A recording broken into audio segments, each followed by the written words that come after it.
जय हिंद दोस्तों, आप देख रहे हैं अध्ययन केंद्र। और इस वीडियो के माध्यम से अभी हम लुसेंट सामान्य ज्ञान का जो बुक आता है, लुसेंट सामान्य विज्ञान का मेनली बुक, उसको हम कवर कर रहे हैं। पुराना जो एडिशन है वो ऑलरेडी कंप्लीट है। ये आपका 2020 का एडिशन होगा, तो पूरी तरह से ये न्यू एडिशन पे बेस्ड होगा। तो चलो इसको स्टार्ट करते हैं, जिसमें अभी हम पढ़ रहे हैं फिजिक्स के। इसमें 300 प्रश्न है। इस बुक में फिजिक्स, केमिस्ट्री, बायोलॉजी और आपका कंप्यूटर रहता है। तो उसका जो भी ऑब्जेक्टिव प्रश्न है पहले हम वो कंप्लीट कर लेते हैं। काफ़ी अच्छा प्रश्न होता है, तो ध्यान से देखिएगा। साथ ही इस बुक का रिव्यू मैंने नहीं दिया, क्योंकि बहुत हद तक मीन्स मिलता जुलता ही है। बस क्वेश्चन जो है थोड़ा देख रहे हो ना, अपडेटेड डाल दिया गया है। मीन्स आपको 2018 तक का प्रश्न इसमें देखने को मिलेगा। अगर बुक की प्राइस की बात करें तो आपको 150 तक मिल जाएगा। मीन्स 195 इस पे प्राइसिंग किया गया है, तो देख लेना।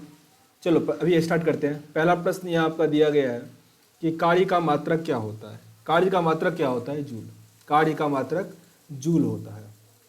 1 मिनट। तो कार्य का मात्रक क्या है? जूल है। यहाँ पे जो डाइन दिया गया है ना, इसके बारे में थोड़ा जान लो कि डाइन आपका होता है ये न्यूटन के, मीन्स न्यूटन का क्या होता है, बल का मात्रक न्यूटन और डाइन दोनों होता है। पर 10 पे पावर 5 डाइन जो होता है ना, वो होता है आपका 1 न्यूटन। तो प्रश्न दे देगा कभी कभी न्यूमेरिकल के फॉर्म में कि 1 न्यूटन, ये 10 पे पावर 5 न्यूटन किसके बराबर होता है, या 1 न्यूटन इजकल टू कितना डाइन। तो याद रख लेना, 1 न्यूटन जो होगा वो 10 पे पावर 5 डाइन के बराबर होगा।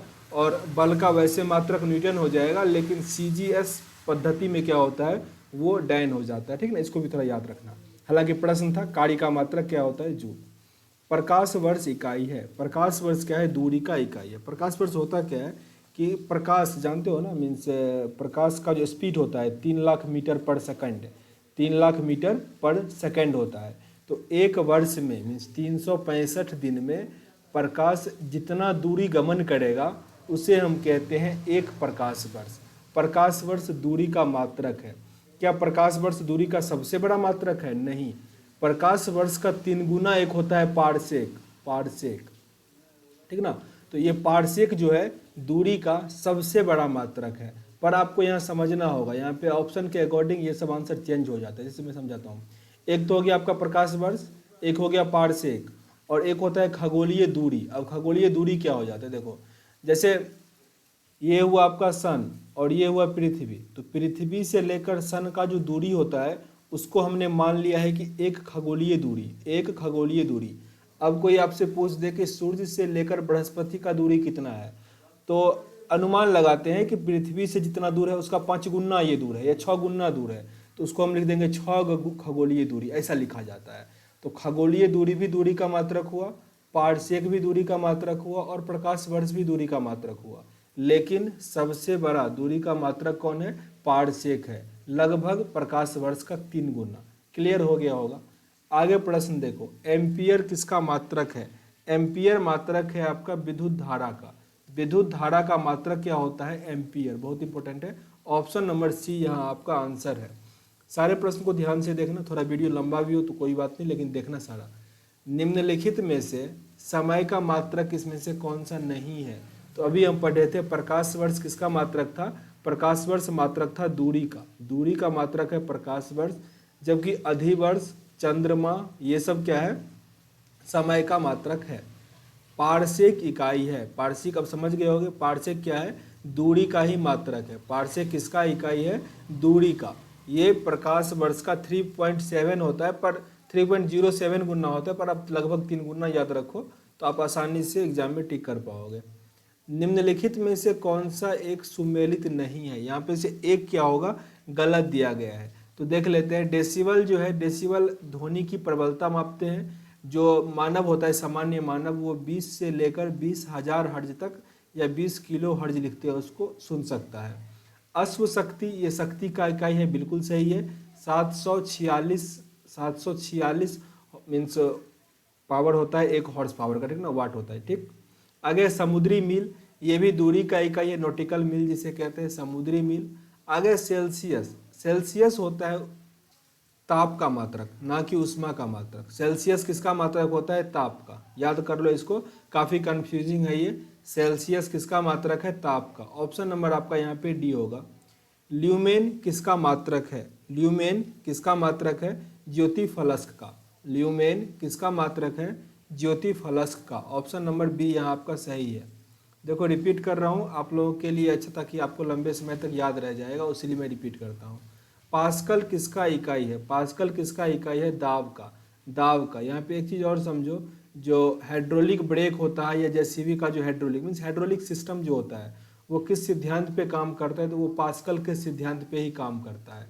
प्रश्न ऐसे दे देगा कि रेलवे का जो ब्रेक होता है, ट्रेन का ब्रेक, वो किस सिस्टम पे काम करता है? तो पास्कल के सिद्धांत पे काम करता है। कैंडेला किसका मात्रक है? कैंडेला किसका मात्रक है? तो कैंडेला है ज्योति तीव्रता का। ज्योति तीव्रता का मात्रक क्या है? कैंडेला। जबकि अभी क्या पढ़े थे, ज्योति फलस्क का क्या है? ल्यूमेन।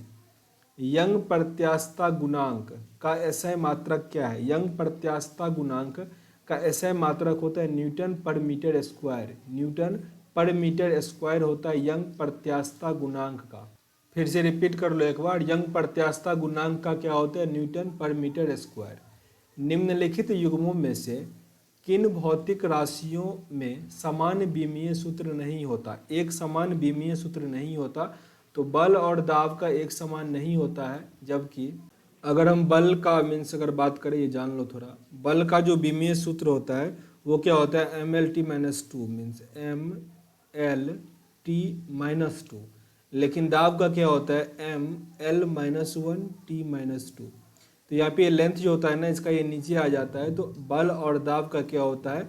अलग अलग होता है। जबकि कार्य और ऊर्जा का बात करें तो सेम ही होता है। मीन्स कार्य निकालने के लिए हम क्या करते हैं? फोर्स मल्टीप्लाई डिस्टेंस लिखते हैं। ये लिखते हैं, फोर्स को हम एन न्यूटन में मापते हैं और डिस्टेंस को मीटर में, तो एन एम हो जाएगा। जबकि ऊर्जा का भी क्या होता है? एन एम ही होता है। आगे आवेग और संवेग, ये होता है force multiply time means force multiply time. तो फोर्स तो एन हो गया, टाइम हो गया सेकेंड, तो एन एस इसका हो जाता है।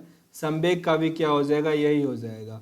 भार और बल की बात करें तो वही होता है M L T minus two. Okay, M L T minus two. तो यहाँ पे आपका आंसर क्या हो जाएगा? ऑप्शन नंबर ए सही है। अदिश राशि है। अदिश राशि का थोड़ा डिफिनेशन समझ लो। अदिश और लगा हुआ है ना, और दिशा ये अलग हुआ, ठीक ना। मीन्स ऐसा राशि जिसमें दिशा नहीं हो, अदिश जिसमें दिशा नहीं हो लेकिन परिणाम तो सब में होगा। परिणाम क्या होता है ये थोड़ा समझ लो। कोई जो मीन्स डिजिट होता है ना, जैसे अगर मैं कहूँ कि यहाँ से दिल्ली कितना दूर है, तो 800 किलोमीटर दूर है। तो ये जो हो गया ना, ये क्या होता है? परिणाम होता है। और अगर मैं साथ में ये कह दूं कि 800 किलोमीटर पूरब है, तो ये क्या हो गया? दिशा हो गया। अगर मैं इतना पूरा कहता हूँ ना, तो ये हो गया सदिश। लेकिन अगर पूरब हटा दूं, दिशा हटा दूं आपसे, तब ये क्या हो गया? आपका अदिश राशि हो गया। तो आपसे पूछा जा रहा है कि अदिश राशि इसमें से कौन सा है? तो ऊर्जा क्या हो जाएगा? अदिश राशि है। ऊर्जा क्या हो जाएगा? अदिश राशि। ऑप्शन नंबर ए आपका सही है। जबकि बल आघूर्ण और संवेग ये दोनों क्या है? सदिश राशि है। ऊर्जा अदिश राशि है, इसको थोड़ा याद रखना। निम्नलिखित में से कौन सा सदिश राशि है? इसमें से कौन सा सदिश राशि है ये आपको ढूंढना है। तो वेग जो है वो क्या है? सदिश राशि है। वेग क्या है? सदिश राशि है। इसमें दिशा की जरूरत है। जबकि द्रव्यमान, समय और लंबाई ये तीनों क्या है? अदिश राशि है। अदिश राशि है। एक चीज यहाँ पे समझो, जैसे किसी के फॉर्मूला में अगर इस सब का यूज हो गया तो वो भी क्या बन जाएगा? अदिश बन जाएगा। अगर हम ऊपर वाले प्रश्न को देखें, जैसे देखो अदिश में मैंने क्या कहा था? ऊर्जा कहा था। ऊर्जा आपका क्या था? यहाँ अदिश राशि था। समय भी क्या है? अदिश राशि है। द्रव्यमान भी क्या है? अदिश। और ऊर्जा भी क्या है? अदिश है। अगर आपसे कोई पूछ देता आवेग का, ठीक ना, अगर मान लो पूछ दे, कोई पूछ दे कि आवेग क्या है, सदिश है या आदिश है, तो ऊपर मैंने जिक्र किया था कि आवेग बराबर क्या होता है? फोर्स मल्टीप्लाई टाइम होता है, ठीक। और टाइम हमने क्या कह दिया कि टाइम है सदिश राशि, सॉरी टाइम है क्या? अदिश राशि। तो फोर्स मल्टीप्लाई टाइम मिलके क्या बन गया? अदिश राशि। तो आवेग भी क्या हो जाएगा? मीन्स अदिश राशि हो जाएगा। क्लियर हुआ ये? आगे दिया गया है, पदार्थ के संवेग और वेग के अनुपात में कौन सी भौतिक राशि प्राप्त की जाती है? पदार्थ के संवेग और वेग के अनुपात को, तो इसके लिए आपको इस सब का डायमेंशन सब याद करना पड़ेगा, तब बना पाओगे। देखो अभी मैं लिखता हूँ, थोड़ा थोड़ा समझना, आप लोग भी सीख जाओगे। संवेग का क्या हो जाता है? केजी मीटर पर सेकेंड, तो ऐसा लिखते हैं। और नीचे लिखेंगे हम वेग का, वेग क्या होता है? मीटर पर सेकेंड, तो मीटर पर सेकेंड के लिए ऐसा लिख देंगे। एम एस वन कट जाएगा, क्या बच गया आपका? केजी बच गया। तो केजी से हम क्या मापते हैं? द्रव्यमान। आपका आंसर क्या हो जाएगा? ऑप्शन नंबर सी यहाँ सही है। फिर से रिपीट कर लो। मीन्स द्रव्यमान बराबर क्या लिख सकते हो? संवेग बटे वेग, या संवेग और वेग के अनुपात से कौन सा भौतिक राशि प्राप्त होगा? द्रव्यमान होगा। साथ ही संवेग का मैंने भौतिक राशि आपको क्या बताया? KG M S minus one, ठीक ना। हालांकि ऐसे भी लिख सकते हो केजी एम और नीचे में एस, किलोग्राम मीटर पर सेकेंड होता है, ठीक। चलो नीचे प्रश्न पे आते हैं। शून्य में स्वतंत्र रूप से गिरने वाली वस्तु का क्या निर्भर करता है? मीन्स क्या फिक्स रहता है या क्या डिफरेंस करता है, ये पूछा जा रहा है। तो समान त्वरण रहता है। त्वरण उसका क्या रहता है? समान होता है। एक्सेलरेशन समान होता है। एक्सेलरेशन क्या होता है ये थोड़ा समझ लो। जैसे एक्सेलरेशन का अगर फॉर्मूला आपसे कोई पूछ दे तो वो होता है u minus V by T, ठीक ना। अब ये क्या हो गया? u minus V by T. तो जैसे मान लो जब मैंने सामान को गिराया, हालांकि गिराने टाइम में वो सब कुछ सेम हो जाता। एक्सेलरेशन पहले समझ लो। आपकी गाड़ी का स्पीड 10 किलोमीटर है, मान लो 10 किलोमीटर पर आवर के स्पीड से अपने गाड़ी चला रहा है। कुछ देर के बाद गाड़ी का स्पीड हो गया 40 किलोमीटर पर आवर के स्पीड से। तो 10 से लेकर 40 तक ले जाने में कितना टाइम लगा, माइनस करके अगर कर दो, इसको हम यू करते हैं, इसको भी करते हैं, मीन्स यू माइनस भी, और नीचे टाइम लगा दो कि आपने 4 सेकंड में ऐसा कर लिया। तो माइनस करके 4 से डिवाइड दे दो तो आपका एक्सेलरेशन निकल जाएगा। तो अगर शून्य मतलब ये हुआ निर्वात में, अगर छत से तो पता ही नहीं चल पाता। अगर जैसे मान लो कुतुब मीनार पे आपने चढ़ गया और वहाँ से मोबाइल गिरा दो, मोबाइल नहीं गिराना, फूट जाएगा। मीन्स कोई ऐसा सामान गिरा दो जो फूटे ना, ठीक ना। पत्थर कोई गिरा दो, उसको गिराओगे तो ऐसा नहीं होगा कि कहीं तेज होगा कहीं स्लो होगा, वो एक साथ गिरेगा। एक्सेलरेशन यहाँ पे सेम रहेगा। लेकिन अगर यहाँ पे वायुमंडल है तो वहाँ पे इम्पैक्ट पड़ जाता है। वहाँ पे क्षेत्रफल पे डिपेंड करता है, फिर गुरुत्वाकर्षण पे डिपेंड करता है, कुछ कुछ इम्पैक्ट पड़ता है। पर शून्य में ऐसा नहीं होता, तुरंत समान रहेगा। आगे प्रश्न पे आ जाओ। जब 2 केजी वाले द्रव्यमान पर, द्रव्यमान 2 केजी है, 5 न्यूटन का बल लगाया गया तो उत्पन्न होने वाला त्वरण, आपसे त्वरण पूछा जा रहा है। तो अगर मास दिया रहे तो अब हम जो निकालते हैं त्वरण का फार्मूला, मीन्स एक्सेलरेशन बराबर क्या हो जाता है? आगे स्मॉल ले लिखो इसको। एक्सेलरेशन बराबर क्या हो जाता है? मास और पर यूनिट टाइम होता है, ठीक ना। तो m बाई एस स्क्वायर, ठीक ना, ये हो जाएगा।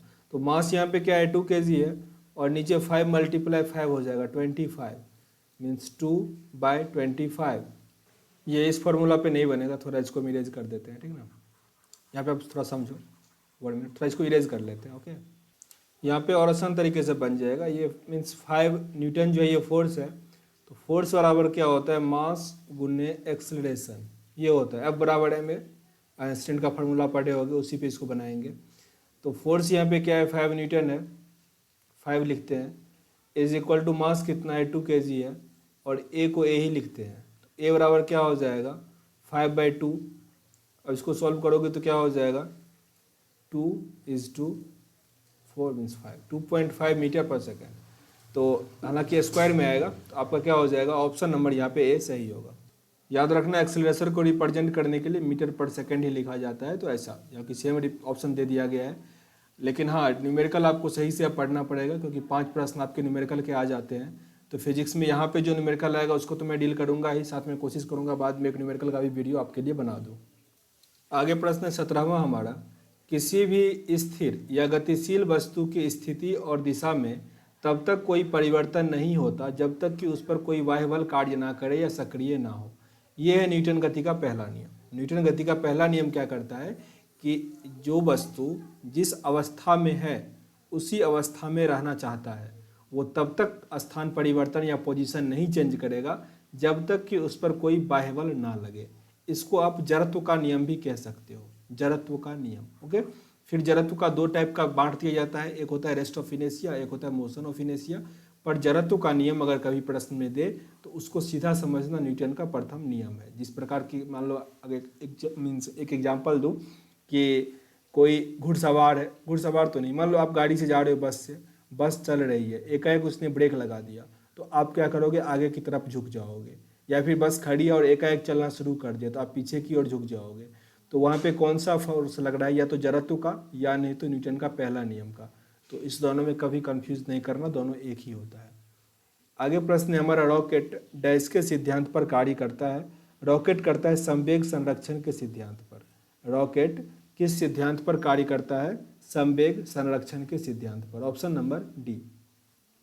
अश्व यदि एकाएक चलना प्रारंभ कर दे तो अश्वरोही के गिरने की आशंका बढ़ जाती है। तो यहाँ पे क्या हो जाएगा, न्यूटन का पहला नियम या नहीं तो जड़त्व का नियम। तो आपका ऑप्शन के अकॉर्डिंग आंसर क्या हो जाएगा। अच्छा, यहाँ पे जड़त्व जो है 2 दे दिया गया है, ठीक ना। तो मैंने क्या कहा था, जड़त्व 2 टाइप का होता है। एक होता है रेस्ट का, विश्राम वाला जड़त्व। तो जब अश्वारोही चलना शुरू करा, मीन्स अश्वा चल शुरू ना किया, तो आपका बॉडी क्या था, रेस्ट में था, विश्राम में था। तो यहाँ पे क्या हो जाएगा, रेस्ट ऑफ मीन्स ये हो जाएगा इनेशिया, जड़त्व विश्राम हो जाएगा। इसको समझ लो थोड़ा, दोनों का टाइप क्या सब है। अगर मान लो आप खड़े हो और घोड़ा चलना शुरू कर दिया, तो आपका बॉडी रेस्ट में था, इसीलिए दिक्कत हुआ, आप गिरने लग गए। तो ये हो गया विश्राम का जड़त्व, ठीक ना। और एक होता है गति का जड़त्व। ये होता है कि अगर मान लो आप बस में बैठे हुए हो, बस चल रही है, तो आपका बॉडी क्या है, मोशन में है। अगर वहीं एकाएक ब्रेक लगा दिया तो आप आगे की तरफ झुक जाओगे। तो यहाँ पे आपका बॉडी मोशन में था, तो यहाँ पे क्या हो जाएगा, मीन्स गति का जड़त्व हो जाएगा। ओके, तो यहाँ पे आपका आंसर क्या था, विश्राम का जड़त्व। देखो, सेशन अगर अच्छा लग रहा हो तो अधिक से अधिक लोगों तक शेयर करो, क्योंकि आप लोगों के सपोर्ट पे डिपेंड करता है कि मैं कितना बुक कब कंप्लीट करूँ, कितना फास्ट करूँ, वो डिपेंड करता है आप लोगों के सपोर्ट पे। तो प्लीज़ अधिक से अधिक शेयर करो। अभी ये बुक स्टार्ट ही हुआ है, मैं कोशिश करता हूँ सारा बुक आपका एनटीपीसी से पहले कंप्लीट कर दूँ। तो चलो 20वां प्रश्न देखो। चलती हुई बस जब अचानक ब्रेक लगाती है तो उसमें बैठे हुए यात्री आगे की दिशा में झुक जाते हैं। सेम प्रश्न है। तो इसको किसके द्वारा समझाया जा सकता है। तो इसको आप या तो न्यूटन का पहला नियम कह सकते हो कि जो जिस अवस्था में है उसी अवस्था में रहना चाहेगा, यानी तो गति का जड़त्व भी कह सकते हो, गति का जड़त्व भी कह सकते हैं। बल का गुणनफल है, बल किसका गुणनफल है, मीन्स बल बराबर क्या होता है। तो बल बराबर होता है द्रव्यमान गुणित त्वरण। अभी पढ़े थे ना, F बराबर क्या होता है, ma, मीन्स बल मतलब फोर्स। बल बराबर क्या होता है, m से मास और a से त्वरण एक्सेलरेशन। तो मास मल्टीप्लाई एक्सेलरेशन, इसका जिक्र अभी हुआ था। आगे हमारा है शरीर का वजन। शरीर का वजन ध्रुव पर अधिकतम होगा। ध्रुव क्या होता है, जैसे मान लो ये पृथ्वी है ना, तो सबसे ऊपर कहाँ होता है, ध्रुव पर, पोल पर, नॉर्थ पोल और साउथ पोल पे सबसे अधिक होगा। सबसे कम कहाँ पे होगा, कोर में होगा, कोर में सबसे कम होगा। फिर से रिपीट कर लो, कोर में हालांकि होगा, क्यों कम, तो देखो पृथ्वी पे जो वजन होता है ना हमारा, एक तो वजन और एक भार हो गया, लेकिन अगर शरीर का वजन की बात करें तो उसमें ग्रेविटेशनल फोर्स काउंट हो जाता है। और ग्रेविटेशनल फोर्स क्या होता है, साइज पे डिपेंड करता है। तो अगर हम इस सतह पे हैं तो इस पूरे धरती का हमको गुरुत्वाकर्षण बल लग रहा है, लेकिन जब इस सेंटर के पास आ गए, अगर मान लो हम यहाँ खड़े हैं तो इतना ही दूर का हमको लगेगा। तो क्या हो जाएगा, यहाँ पे कम गुरुत्वाकर्षण बल का अभाव होगा और यहाँ पे अधिक होगा। इसीलिए पोल का पे हमारा क्या होगा, वजन काफ़ी अधिक होगा, और सेंटर पे यानी कोर पे क्या होगा, कम होगा। और एक चीज़ समझो कि जब हम पृथ्वी से दूर जाएंगे तब भी जी का मान घटेगा, मीन्स कम होगा, मीन्स गुरुत्वाकर्षण बल कम होगा। और जब हम मेन सतह से नीचे कोर की तरफ जाएंगे तब भी जी का मान घटेगा। इसको याद रखना, कई बार प्रश्न पूछ देता है कि जब हम पृथ्वी तल से ऊपर की तरफ जाएंगे तो गुरुत्वाकर्षण बल पे क्या प्रभाव पड़ेगा, तो गुरुत्वाकर्षण बल कम हो जाएगा। साथ ही जब हम अंदर की तरफ जाएंगे तो गुरुत्वाकर्षण बल क्या हो जाएगा, कम हो जाएगा। पर याद रखना, जैसे गुरुत्वाकर्षण बल कम हो रहा है उसके अपोजिट टेम्परेचर जो होगा, अंदर जाओगे तब भी बढ़ेगा, ऊपर जाओगे तब भी बढ़ेगा। चलो आगे प्रश्न पे आते हैं। काफ़ी क्लियर समझो, मैथ मीन्स ये फिजिक्स काफ़ी ठीक ठाक सब्जेक्ट है, ठीक से पढ़ोगे तो अच्छे नंबर गेन कर पाओगे इसमें। किसी मनुष्य का भार पृथ्वी पर यदि 600 न्यूटन है, पृथ्वी पर इसका वजन कितना है, 600 न्यूटन है, चंद्रमा पर इसका भार कितना हो जाएगा। यहाँ पे प्रश्न को आपको ध्यान से देखना पड़ेगा। यहाँ पे भार दिया गया है, भार पे क्या इम्पैक्ट पड़ता है, 1/6 हो जाता है, ठीक ना। याद रखना भार पे इम्पैक्ट पड़ता है, लेकिन द्रव्यमान जब होगा, इस प्रश्न को फिर से रिपीट कर लो। जैसे मनुष्य का भार अगर पृथ्वी पर 600 न्यूटन है तो चंद्रमा पर उसका भार कितना हो जाएगा, तो 600 को 1/6 से मल्टीप्लाई करेंगे, ठीक ना, तो हो जाएगा आपका 100 न्यूटन। लेकिन यहीं पे भार के बदले द्रव्यमान दे देता। पृथ्वी की सतह पर किसी का भार 29.4 न्यूटन है। याद रखना यहाँ पे भार दिया गया है, उसका द्रव्यमान कितना है। भार और द्रव्यमान में जैसा मैंने जिक्र किया है कि द्रव्यमान में गुरुत्वाकर्षण बल जो होता है वो काम नहीं करता, तो उससे हमको डिवाइड करना होता है भार में। तो भार यहाँ पे 29.4 दिया है, जी का वैल्यू आपको पता होना चाहिए 9.8 होता है, ठीक ना, 9.8 न्यूटन। तो हम क्या करेंगे, इसे डिवाइड दे देंगे, इसको 1 मिनट चार्ज में लगा दें, इसे डिवाइड दे देंगे 9.8 से। तो क्या हो जाएगा आपका 23 से कट जाएगा ये। तो आपका ऑप्शन नंबर ये बी क्या हो जाएगा, सही हो जाएगा इसका। द्रव्यमान 3 होगा तो भार कितना हो गया 29.4। याद रखना ये पृथ्वी के लिए है। पृथ्वी के लिए हम 9.8 से डिवाइड देंगे, अदर प्लानेट पे अदर जितना उसका गुरुत्वाकर्षण बल का मान होगा उससे डिवाइड देंगे। आगे प्रश्न है 25वां, एक अंतरिक्ष यात्री पृथ्वी तल की तुलना में चंद्र तल पर अधिक ऊंचा छलांग लगा सकता है, ऐसा क्यों? क्योंकि पृथ्वी का गुरुत्वाकर्षण बल क्या होता है, अधिक होता है, और चंद्रमा का गुरुत्वाकर्षण बल कम होता है, इसीलिए पृथ्वी से अधिक चंद्रमा पर ऊंचा छलांग कोई लगा सकता है। तो आंसर यहाँ पे सी हो जाएगा, मीन्स चंद्र तल पर गुरुत्वाकर्षण बल पृथ्वी तल की तुलना में कम होता है या अत्यल्प होता है। तो ऑप्शन नंबर सी आपका सही है। 1 किलोग्राम राशि का वजन कितना होता है? 1 किलोग्राम का मतलब हो गया 1 kg जो होता है ना, वो क्या होता है, तो मीन्स न्यूटन का वैल्यू जितना है 9.8, जी का वैल्यू जितना है वो। याद रखना ये 1 kg पृथ्वी की बात की जा रही है, ठीक ना। अगर मीन्स किसकी बात करें हम यहाँ पे, चंद्रमा की बात करें तो 2 पॉइंट समथिंग हो जाएगा, उसका जो वैल्यू होगा गुरुत्वाकर्षण बल का वो हो जाएगा। तो ये वैरी करते रहता है। अगर जड़त्व, आघूर्ण व कोणीय त्वरण का गुणनफल क्या होता है, तो ये तो टॉर्क होता है, टॉर्क। Option number B. आगे प्रश्न है हमारा, जल के आयतन में क्या परिवर्तन होगा यदि तापमान 9 डिग्री सेल्सियस से गिरकर 3 डिग्री सेल्सियस